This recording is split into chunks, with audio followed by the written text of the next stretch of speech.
నమస్తే, welcome to news and views. నేను చక్రి. వివిధ దినపత్రికల్లో ఏ వార్తలు ప్రధాన అంశాలుగా నిలిచాయి, అదేవిధంగా మీడియా సోషల్ మీడియాలో ఏ వార్తలు ట్రెండింగ్గా నిలిచాయో ఒకసారి చూద్దాం. ముందుగా ఈనాడు పేపర్ తీసుకున్నట్టయితే ఏ అంశాలు ప్రధాన అంశాలుగా ఉన్నాయో మెయిన్ హెడ్డింగ్ లైన్స్ తోటి ఒకసారి చూద్దాం. ఇక తెలంగాణకు బీవైడి అనే ప్రధాన హెడ్డింగ్ తోటి ఒక వార్తను మనం చూడొచ్చు. భారీ పెట్టుబడుల ప్రణాళిక, హైదరాబాద్ సమీపంలో విద్యుత్ కార్ల యూనిట్ అనే వార్తను మనం చూడొచ్చు. తెలంగాణ రాష్ట్రానికి ప్రతిష్టాత్మక ప్రాజెక్టు రాబోతుంది. దానికి సంబంధించిన వార్తని ఈనాడు పేపర్లో హైలైట్ చేశారు.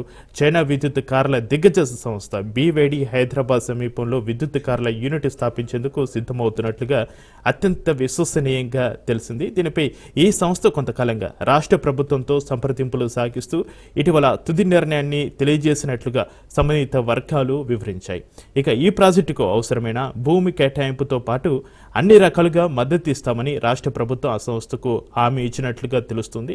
ఇక 3 ప్రాంతాల పరిశీలన అయితే ఉంది. హైదరాబాద్ పరిసరాల్లో యూనిట్ ఏర్పాటుకు అనువైన 3 ప్రదేశాలను బీవైడికి రాష్ట్ర ప్రభుత్వం ప్రతిపాదించింది. ఈ 3ంటిని ఆ సంస్థ ప్రతినిధులు పరిశీలిస్తున్నారు. ప్రదేశంపై తుది నిర్ణయానికి రాగానే ప్రాజెక్టుకు సంబంధించి రాష్ట్ర ప్రభుత్వంతో ఒప్పందం కుదుర్చుకునే అవకాశం ఉన్నట్లుగా తెలుస్తుంది. ఇది కార్యరూపం దాల్చితే విద్యుత్ కార్ల విభాగంలో అతిపెద్ద ప్రైవేటు రంగ ప్రాజెక్టును భారీ పెట్టుబడిని దక్కించుకున్న ఘనత తెలంగాణ రాష్ట్రానికి దక్కుతుంది అంటూ ఇక్కడ నేతలు చెబుతున్న పరిస్థితి. ఆ వార్తని ఇక్కడ మనం ప్రధాన అంశంగా చూడొచ్చు. ఇక మరో వార్త, స్పీకర్కు హైకోర్టు గడువు విధించవచ్చా అనే మెయిన్ హెడ్డింగ్ లైన్ తోటి ఈనాడు పేపర్లో మనం చూడొచ్చు. ఈ అంశాన్ని నిర్ధారించడం వరకే మేము పరిమితం. ఎమ్మెల్యేల అనర్హత పిటిషన్పై జస్టిస్ బిఆర్ గవాయ్ వ్యాఖ్యలను కూడా మనం చూడొచ్చు. ఒక పార్టీ ఎమ్మెల్యే మరో పార్టీ నుంచి లోక్సభకు పోటీ చేయడంపై నిర్ణయం తీసుకోవాల్సింది శాసనసభాపతినని వ్యాఖ్య. కోర్టులు చేతులు కట్టేలేరన్న ప్రాథమిక అభిప్రాయానికి వచ్చినట్లుగా వెల్లడి.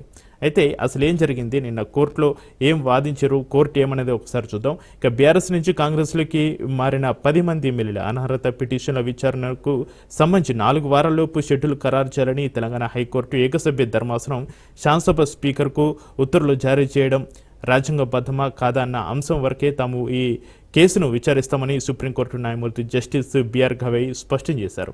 స్పీకర్ తన అధికారాలను వినియోగించకపోవడమే సమస్యకు మూల కారణము అంటున్నందున మేము ఆ విషయాన్ని తేల్చడం వరకే పరిమితం అవుతాం. ఆర్టికల్ 226 కింద అధికారాలను ఉపయోగించి హైకోర్టు ఇందులో ఉత్తర్వులు జారీ చేయవచ్చా, స్పీకర్ తన విధులను నిర్వర్తించలేనప్పుడు నిర్దిష్ట గడువులుగా చట్ట ప్రకారం నడుచుకోవాలని ఆదేశించవచ్చా అన్న వరకే మేము విచారిస్తామంటూ జస్టిస్ బిఆర్ గవాయ్ వ్యాఖ్యలను మనం ఈనాడులో ప్రధాన వార్తగా మనం చూడొచ్చు. ఇక మరో వార్త, 50,000 లోపు యూనిట్లకు 100% సబ్సిడీ అనే మెయిన్ హెడ్డింగ్లో తోటి మరో వార్తను మనం చూడొచ్చు. 1,00,000 నుంచి 2 లక్షల వరకు 80%, 2 లక్షల నుంచి 4 లక్షల వరకు 70% రాయితీ, కుటుంబంలో ఒక్కరికి వర్తింపు, రాజీవ్ వికాసం పథకం విధి విధానాల జారీ. ఆ వార్తని ఇక్కడ మనం ఈనాడు పేపర్లో మనం చూడొచ్చు. రాజీవ్ యువ వికాసం పథకం కింద జిల్లాలో SC, ST, BC, minority, EBC జనాభా ప్రాతిపదికన యూనిట్లు ఖరారు చేయాలని ప్రభుత్వం నిర్ణయించిన వార్త ఇది హైలైట్గా నిలిచింది. ఇక బీఆర్ఎస్పై వాడివేడి చర్చ, ఈ ప్రాజెక్టు స్పష్టీకరణ, కేసీఆర్, ప్రశాంత్ రెడ్డి వ్యాఖ్యలను బీఆర్ఎస్కు దీనిపై మాట్లాడే హక్కు లేదంటూ కోమటిరెడ్డి. ఈ వార్తను కూడా మనం లెఫ్ట్ సైడ్లో ప్రధాన అంశాలుగా మనం చూడొచ్చు. ప్రసాదాలకు జీఎస్టీ మినహాయింపు, కేంద్ర మంత్రి నిర్మలా సీతారామన్ వెల్లడి. ఇక ఈనాడు పేపర్తో పాటు నెక్స్ట్ ఆంధ్రజ్యోతి పేపర్లో కూడా ఏ అంశాలు ప్రధాన అంశాలుగా నిలిచాయో ఒకసారి చూద్దాం.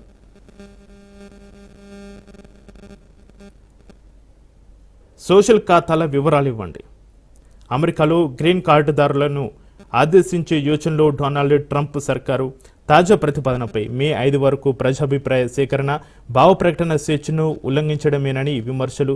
విదేశాలకు వెళ్ళొస్తే సమాధానం చెప్పాల్సిందే, సుదీర్ఘ ప్రశ్నలకు సిద్ధంగా ఉండాలని భారతీయ గ్రీన్ కార్డు H1B వీసాదారులకు అమెరికా హెచ్చరిక. అయితే ట్రంప్, బైడెన్ వెళ్ళిపోయిన తర్వాత ట్రంప్ వచ్చిన తర్వాత అమెరికాలో అయితే నిబంధనలు అయితే కట్టుదిట్టం చేసింది ఇతర దేశస్తులకు. ఇక ముస్లింలకు మోదీ రంజాన్ తోఫా అనే వార్తను కూడా ఇక్కడ మనం ఆంధ్రజ్యోతిలో మెయిన్ హెడ్డింగ్గా వార్తను చూడొచ్చు. పండుగ రోజుల్లో దుస్తులు సహా ఆహార పదార్థాల కిట్ అందజేత, రంజాన్లో 32 లక్షల మంది ముస్లింలకు బహుమతి, బీజేపీ నూతన కార్యక్రమం, బీహార్ ఎన్నికల కోసమేనని విపక్షాలకు వైపైతే విమర్శిస్తున్న వార్తని ఇక్కడ మనం చూడొచ్చు. అయితే ఇక్కడ ఈ చిత్రంలో మంగళవారం ఢిల్లీలో స్వాగత్ ఏ మోదీ కిట్లను పంపిణీ చేస్తున్న బీజేపీ నేతలు ఆ వార్తని ఫోటోస్తో సహా ఆంధ్రజ్యోతిలో మనం మెయిన్ పేపర్లో చూడొచ్చు. ఇక హైదరాబాద్లో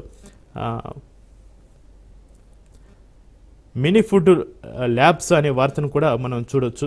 దానికి సంబంధించి ప్రభుత్వ ఆధీనంలో ఆహార నాణ్యత ప్రయోగశాలలు గ్రేటర్ పరిధిలో ప్రతి జోనుకు ఒకటి, ప్రజలే ఆహార నమూనాలను తీసుకెళ్లి పరీక్షలు చేయించేలా ఏర్పాట్లు, జేహెచ్ఎంసీ అధికారులతో వైద్య ఆరోగ్య శాఖ కార్యదర్శి సమీక్ష జరుపుతున్న ఆ వార్తను కూడా మనం ప్రధాన అంశంగా ఆంధ్రజ్యోతిలో చూడవచ్చు.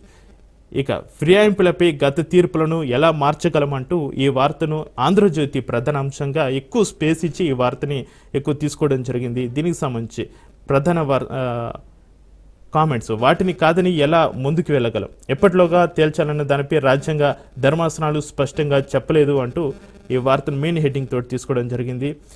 సభాపతికి ఆదేశాలు ఇవ్వొచ్చా అనే దానిపైన వాదనలు, పార్టీ ఫిరాయించిన వ్యక్తి ఎక్కడ పోటీ చేశారనేది స్పీకర్ చూసుకుంటారు.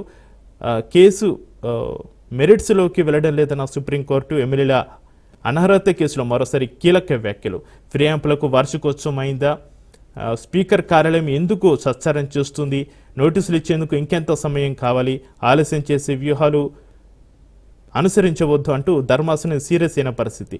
అయితే ఆ వార్తని ఒకసారి బ్రీఫ్గా చూద్దాం. తెలంగాణలో ఎమ్మెల్యేల ఫిర్యాయింపు అంశంలో సుప్రీంకోర్టు కీలక వ్యాఖ్యలు చేసింది. తాము కేసు మెరిట్స్లోకి వెళ్లడం లేదని క్వశ్చన్ ఆఫ్ లా వరకే పరిశీలిస్తున్నామని పేర్కొంది. స్పీకర్కు ఆదేశాలు ఇవ్వొచ్చా లేదా అనే అంశంపైనే వాదనలు వింటున్నామని చెప్పింది. అంతేకాకుండా ఇలాంటి వ్యవహారంలో రాజ్యాంగ ధర్మాసనాల తీర్పు ఉన్నాయని, ఫిర్యాయింపులపై ఎప్పటిలోగా తేల్చాలన్న అంశంపై గత తీర్పులో స్పష్టంగా చెప్పలేదని తెలిపింది. అలాంటప్పుడు ఈ తీర్పులను కాదని ఎలా ముందుకెళ్లగలమని, ఉన్నత ధర్మాసనాల తీర్పును ఎలా తిరిగి రాయగలమని ప్రశ్నించింది. ఇక ఫిరాయించిన వ్యక్తి లోక్సభ, అసెంబ్లీ, జిల్లా పరిషత్కు పోటీ చేశారా అనేది తాము పట్టించుకోమని, ఈ అంశాన్ని స్పీకర్ చూసుకుంటారని తెలిపింది. అదే సమయంలో ఎమ్మెల్యేలకు నోటీసులు ఇవ్వడానికి స్పీకర్ కార్యాలయం ఎందుకు సత్సరం చేస్తుందని ప్రశ్నించింది. ఆలస్యం చేసే ఎత్తుగడలు అనుసరించవద్దని వ్యాఖ్యానించింది సుప్రీంకోర్టు. ఇక బీఆర్ఎస్ తరపున గెలిచిన 10 మంది ఎమ్మెల్యేలు కాంగ్రెస్లో చేరారని, వారిపై అనర్హత వేటు వేయాల్సిందిగా స్పీకర్ను ఆదేశించాలని కోరుతూ జనవరి 15 సుప్రీంకోర్టులో 3 వేర్వేరు పిటిషన్లు దాఖలైన